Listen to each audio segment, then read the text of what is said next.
नमो भगवते वासुदेवाय. तर आपण श्रीमद भागवत महापुराण पाहत आहोत आणि त्यातील हा आपला 7वा स्कंद. 7व्या स्कंदातील अध्याय द्वितीय अध्यायामध्ये आपण हिरण्यकशाच्या वधानंतर हिरण्यकशिपूकडून माता व कुटुंबियांचे सांत्वन पाहणार आहोत. नारद म्हणाले, युधिष्ठिरा, जेव्हा भगवंतांनी वराह अवतार धारण करून स्वतःच्या भावाला मारले तेव्हा हिरण्यकशिपूचा रागाने फळाट झाला आणि तो शोकाने संतप्त झाला. तो क्रोधाने थरथर कापत दात ओठ चावून क्रोधाने जळजळीत झालेल्या डोळ्यातील क्रोधाग्नीच्या धुराने धुरकट झालेल्या आकाशाकडे पाहत म्हणू लागला. त्यावेळी त्याच्या विक्राळ दाढा, आग ओकणारी उग्र दृष्टी आणि विस्फाटलेल्या भुवया यामुळे त्याच्या तोंडाकडे बघवत नव्हते. भर सभेत त्रिशूल हातात घेऊन तो द्विमूर्धा, त्रेक्ष, शंबर, शतबाहू, हयग्रीव, नमुची, पाक, इल्वल, विप्रचित्ती, पुलोमा, शकुन इत्यादींना संबोधित म्हणाला, हे दैत्य दानवांनो, तुम्ही सर्वजण माझे म्हणणे ऐका आणि त्यानंतर मी म्हणेन तसे तत्काळ करा. वेळ लावू नका. माझ्या क्षुद्र शत्रूंनी माझ्या परमप्रिय आणि हितैषी भावाला विष्णू करवी मारविले आहे. तो समदृष्टी असला तरी मनधरणी करून देवांनी त्याला आपल्या बाजूला वळविले आहे. हा विष्णू मुळात शुद्ध तेजोरूप असूनही आता मायेने वराह इत्यादी रूपे धारण करू लागला आहे. त्याने आपला स्वभाव सोडला आहे. लहान मुलाप्रमाणे जो त्याची सेवा करेल त्याच्या बाजूला तो झुकतो. त्याचे चित्त स्थिर नाही.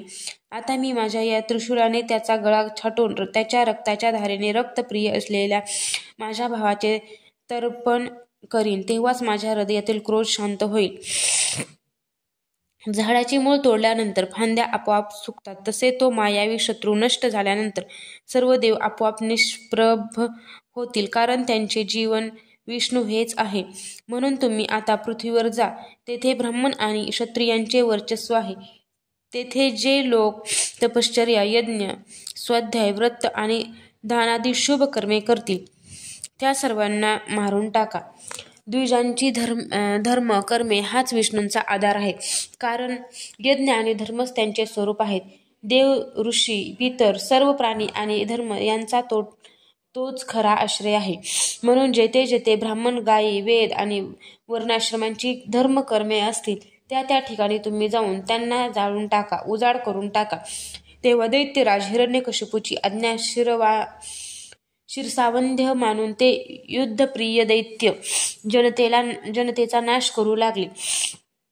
त्यांनी नगरे, गावे, गायींचे गोठे, बाग-बगीचे, शेते, विहार करण्याची ठिकाणे, ऋषींचे आश्रम, रत्नांच्या खाणी, शेतकऱ्यांच्या वस्त्या, डोंगराळ गावे, गवळ्यांच्या वस्त्या आणि नगरे जाळून टाकली.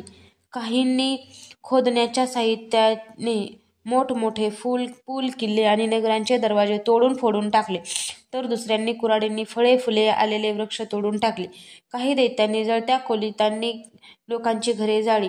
अशा प्रकारे दैत्यराजाच्या सेवकांनी निरागस प्रजेला छळण्यास सुरुवात केली. त्यावेळी देव स्वर्ग सोडून लपून छपून पृथ्वीवर राहू लागले. युधिष्ठिरा, दुःखी हिरण्यकशिपूने मृत भावाची अंत्येष्टी केल्यावर आपले पुतण्ये शकुनी, शंबर, धृष्ट, भूतसंतापन, व्रक, कालनाभ, महानाभ, हरिश्मश्रू आणि उत्कच यांचे सांत्वन केले. हे राजा, त्यांची आई वृषाभानू आणि आपली माता दिती यांना मधुर वाणीने देशकालानुरूप समजावीत त्याने म्हटले. हिरण्यकशिपू म्हणाला, हे माते, बहिणी आणि पुत्रांनो, वीर हिरण्यकशासाठी तुम्ही शोक करू नका. शत्रूच्या समोर पराक्रम गाजवताना मृत्यू येणे हेच वीरांना गौरवास्पद वाटते. हे देवी, पाणपोईवर जमणाऱ्या लोकांप्रमाणे या जगातील प्राण्यांचे एकमेकांना भेटणे असते. आपल्या कर्मानुसार जीव काही काळ एकमेकांना भेटतात आणि दूर जातात. खरे पाहू जाता आत्मा नित्य, अविनाशी, शुद्ध, सर्वव्यापी, सर्वज्ञ आणि देहांपासून वेगळा आहे. तो आपल्या अविद्येनेच देह इत्यादी निर्माण करून सूक्ष्म जीव शरीराचा स्वीकार करतो.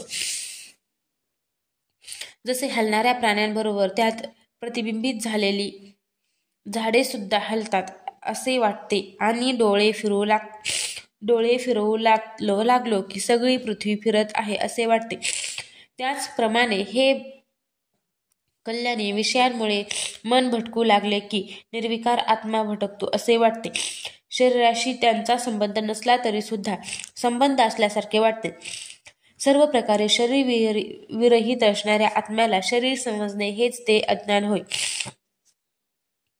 यामुळेच प्रिय किंवा अप्रिय वस्तूंची भेट किंवा वियोग होतो.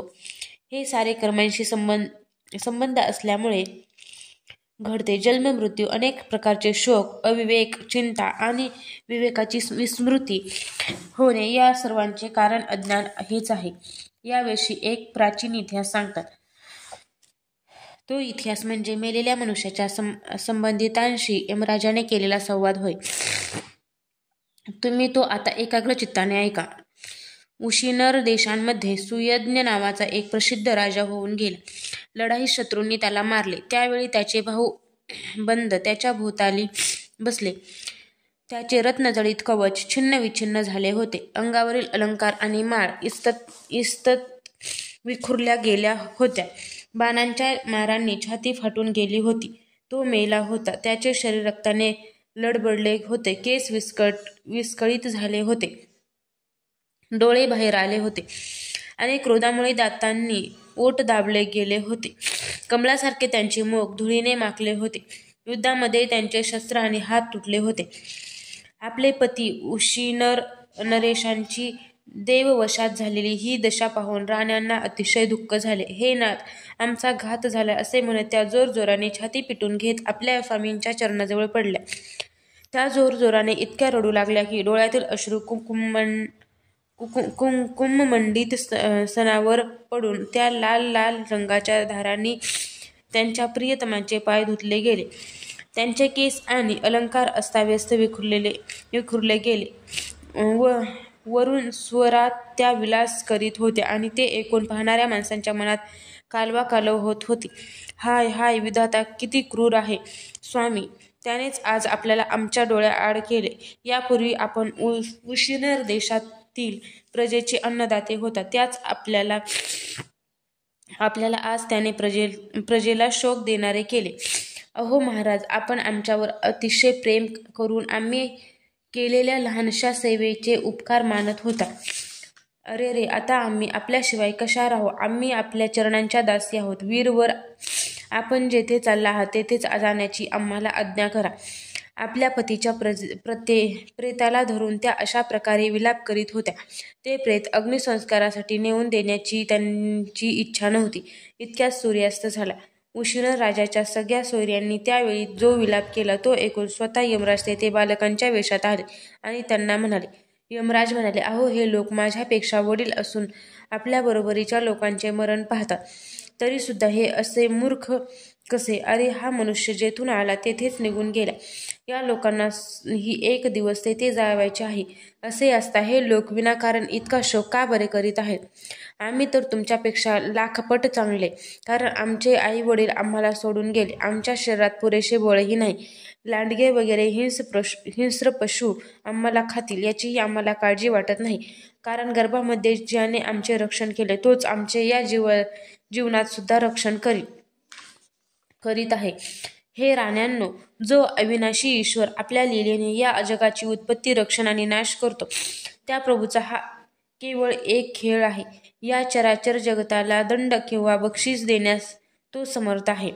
भाग्य अनुकूल असेल तर रस्त्यात पडलेली वस्तू सुद्धा जशीच्या तशीच पडून राहते, परंतु भाग्य प्रतिकूल असेल तर घरात ठेवलेली वस्तू सुद्धा हरवते.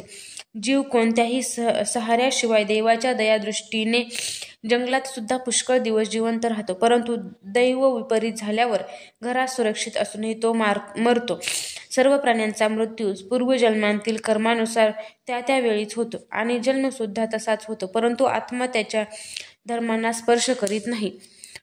जसे मनुष्य आपले मातीचे घर आपल्याहून वेगळे समजतो, त्याचप्रमाणे हे पंचमहाभूतात्मक शरीर सुद्धा आपल्याहून वेगळे असूनही मोहाने त्याला आपले समजतो.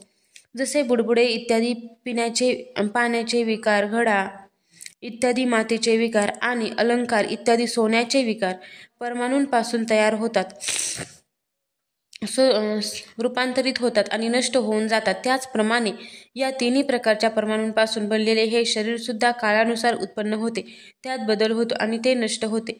जसे लाकडात व्यापून असलेली अग्नी त्यापेक्षा वेगळा असतो, जसे देहात राहूनही वायूचा त्याच्याशी काही संबंध नसतो, जसे आकाश सगळीकडे व्याप्त असूनही कोणाच्या गुणदोषांनी लिप्त होत नाही, तसे सर्व देहेंद्रियात राहणारा आणि त्याचा आश्रय असलेला आत्मा सुद्धा त्याहून वेगळा आणि निर्लिप्त आहे.